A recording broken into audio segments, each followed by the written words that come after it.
Hello दोस्तों, मैं अर्जुन यादव, मार्गदर्शन स्टडी पावर पॉइंट में स्वागत है।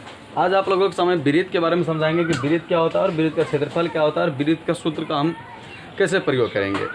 तो सबसे पहले आप वृत्त का आकार देखे होंगे कि वृत्त जो होता है एक गोलाकार होता है जो किसी चूड़ीदार आकार का होता है।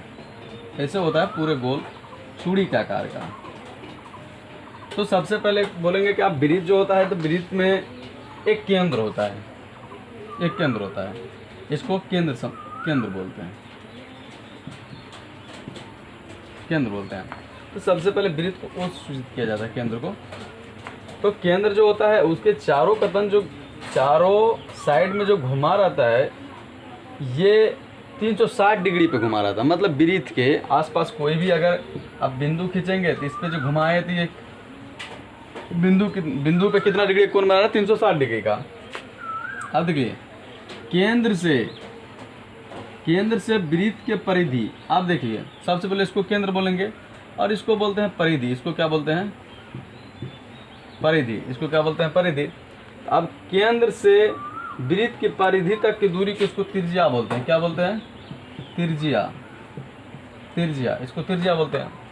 अब देख लीजिए त्रिज्या जो होता है, त्रिज्या अगर फिर इस परिधि पे मिलेगा, यानी बोलेंगे कि एक परिधि से केंद्र से होकर गुजरने वाली दूसरे परिधि तक गुजरने वाली लाइन को इसको व्यास बोलते हैं, यानी पूरे को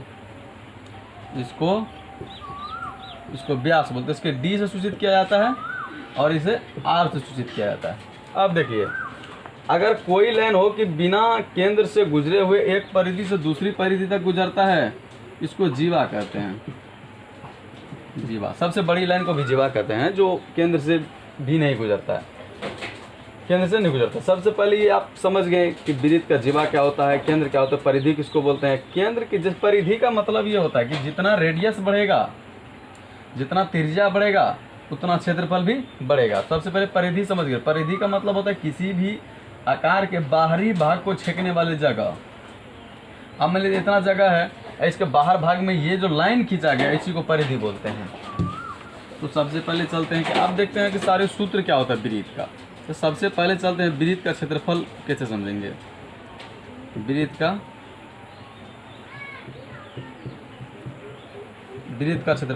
क्षेत्रफल का मतलब अब क्या होता है?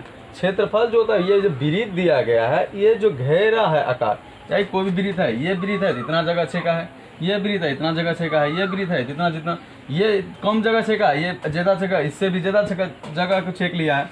तो सबसे वृत्त का क्षेत्रफल मतलब कितना स्थान को छेका जाता है उस वृत्त के द्वारा।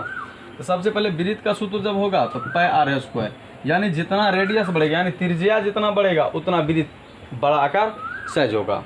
तो सबसे पहले वृत्त का क्षेत्रफल समझ गए। उसके बाद देखिए वृत्त का परिधि क्या होता है। वृत्त का परिधि एक सूत्र समझिए, आपको मैथ इतना आसान लगेगा। ये वृत्त से संबंधित क्षेत्रफल चैप्टर है और एक्स्ट्रा भी 9th क्लास का भी है। सबसे पहले वृत्त का परिधि क्या होता है? वृत्त जो परिधि ये मतलब जितना भी इसका ये वायर से रनिंग किया गया यहाँ से यहाँ तक, इसी को बोलते हैं परिधि। इसमें कम वायर लगा है, इसमें ज़्यादा वायर लगा है, इसमें भी उससे भी ज़्यादा वायर लगा है। तो जितना वायर लगेगा इसी को परिधि बोलते हैं। तो परिधि का सूत्र होता है 2πr। ये सिंपल बात है, जितना आर है, आर बढ़ेगा तो वृत्त का परिधि भी बढ़ेगा। तीसरा सूत्र है वृत्त का त्रिज्या बराबर वृत्त का त्रिज्या। अगर मेरे पास व्यास दे दिया है, अगर कोई भी कहता है अगर व्यास दिया है यहाँ से यहाँ तक 10 सेंटीमीटर दिया है तो त्रिज्या निकालेंगे। तो इसका सूत्र होता है d/2, यानी d को तो व्यास बोलते हैं, व्यास/2, यानी व्यास में 2 से भाग। आप देख लीजिए 2 त्रिज्या मिलकर, एक त्रिज्या यहाँ से यहाँ तक, एक त्रिज्या यहाँ से यहाँ तक, तो दोनों त्रिज्या मिलकर के एक व्यास होता है। चौथा, अगर वृत्त का व्यास निकालना है, वृत्त का व्यास बराबर, अगर वृत्त का व्यास निकालेंगे तो हो जाएगा 2 गुना त्रिज्या। उसके बाद अगर मेरे पास मान लेते हैं कि वृत्त का क्षेत्रफल दे दिया है, तो इसमें तो ओनली क्षेत्रफल और त्रिज्या के बारे में बात करना है, क्षेत्रफल और त्रिज्या के बारे में। तो सबसे पहले अगर क्षेत्रफल मान लेते हैं दे दिया, वृत्त का त्रिज्या निकालेंगे।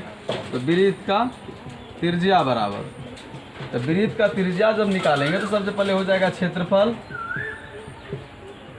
बटा हो जाएगा पाई। क्षेत्रफल बटा हो जाएगा पाई। ये क्षेत्रफल का मान निकालेंगे तो वृत्त का क्षेत्रफल बटा पाई हो जाएगा। उसके बाद देख लीजिए, अगर वृत्त का परिधि निकालने के लिए बोलेगा, वृत्त का परिधि,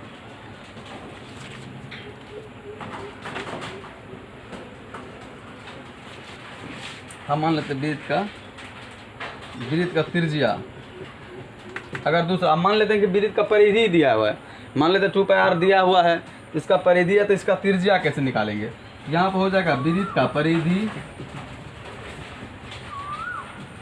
मान लेते हैं यहाँ पे वृत्त की परिधि दिया रहेगा, उसमें 2π से हम भाग दे देंगे तो निकल जाएगा वृत्त की त्रिज्या।